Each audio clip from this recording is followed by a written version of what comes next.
এই তো আমাদের বাড়ির পাশেই বড় এক বিশাল মেলা হচ্ছে, আর এই মেলার মধ্যে কেনাকাটা করার জন্য এতগুলো টাকা দিয়ে বললো যাও যা খুশি কিনো, যেভাবে মন চায় টাকা খরচ করো, কোনো হিসাব হবে না। এখন আবার একদল পাবলিক ভাবতে পারেন জীবনে মনে হয় এবিডি টাকা চোখেই দেখে নাই, যার কারণে টাকা দেখাইয়া শো আপ করতেছে। তাদের উদ্দেশ্যে বলতেছে, এই জীবনে টাকা না দেখলে এ টাকাগুলো আসলো কোত্থেকে?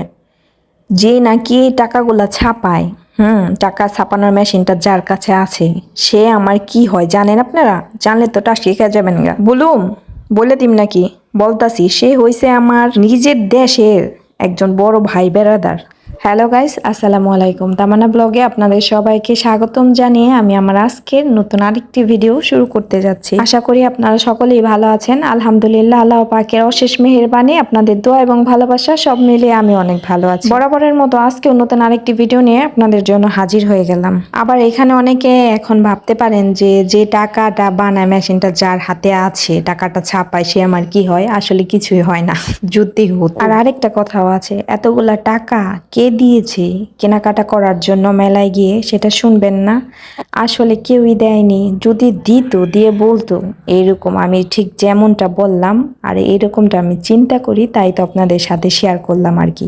কেউ আবার ভাববেন না এত কোনো হৃদয়বান ব্যক্তি আছে আমার রিলেটিভ যে কিনা আমাকে এতগুলা টাকা দিয়ে বলবে যাও ইচ্ছে মতো কেনাকাটা করে নিয়ে আসো। এটা ছিল বাচ্চাদের পড়ালেখার খরচ। যাই হোক, কেউ আবার কিছু ভাববেন না। অনেক কথাবার্তা বললাম, অনেক ফান করলাম আপনাদের সাথে, এই আর কি, আর কিছুই না।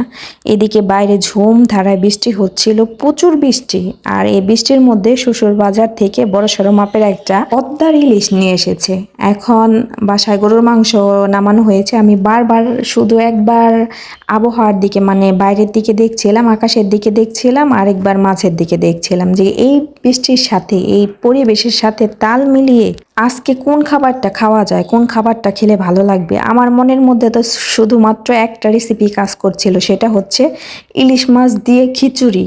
বাস ইসের মধ্যে, এই বৃষ্টির মধ্যে পুরা জমে যাবে খাবার। যেহেতু জয়েন্ট ফ্যামিলি, তো আমার শুধু মন চাইলেই হবে না, বাকি সবারও মন চাইতে হবে। তারপরে গিয়ে যখন জিজ্ঞাসা করলাম রান্নার রেসিপি কি শাশুড়ি মাকে, শাশুড়ি মা জানালো যে রান্না করবে কি আর কি, গরুর মাংস রান্না করবে, ইলিশ মাছ ভাজবে। তো তাদের কথাগুলি শুনে আমার ভিতরে যেটা কাজ করছিল সেটা আর বলতেই পারলাম না, মানে নিজের থেকেই বললাম না।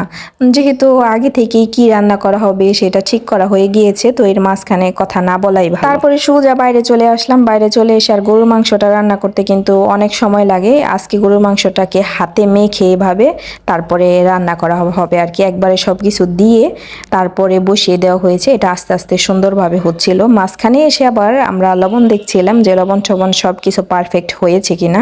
তারপরে দেখলাম সব কিছু ঠিক আছে। আর একসাথে থাকতে হলে কিন্তু অনেক কিছু মানিয়ে নিয়েই থাকতে হয়। অনেক ভালো দিক আছে, মন্দ দিক আছে। একসাথে সবাই থাকতে গেলে যৌথ ফ্যামিলির আর কি, আমি বলেছি ভালো সাইডও আছে খারাপ সাইডও আছে, সব মিলে জেলে থাকতে হয়। তারপর আলহামদুলিল্লাহ ভালো আছে। আর এই দিকে আমার মতো কার কার এই ক্লিপটা দেখার পরে, প্রজাপতি ক্লিপটা দেখার পরে ছোটবেলার কথা মনে হয়ে গিয়েছে, অবশ্যই কিন্তু কমেন্ট করে জানাবেন। ছোটবেলায় এগুলাকে কত পড়েছি মাথার মধ্যে, অনেক দিন পরে এই ক্লিপগুলা দেখলাম। আর আমার আজকের ভিডিওটি এ পর্যন্তই। সবাই ভালো থাকবেন, সুস্থ থাকবেন। আবার নতুন একটি ভিডিও নিয়ে হাজির হয়ে যাব ইনশাআল্লাহ। আল্লাহ হাফেজ।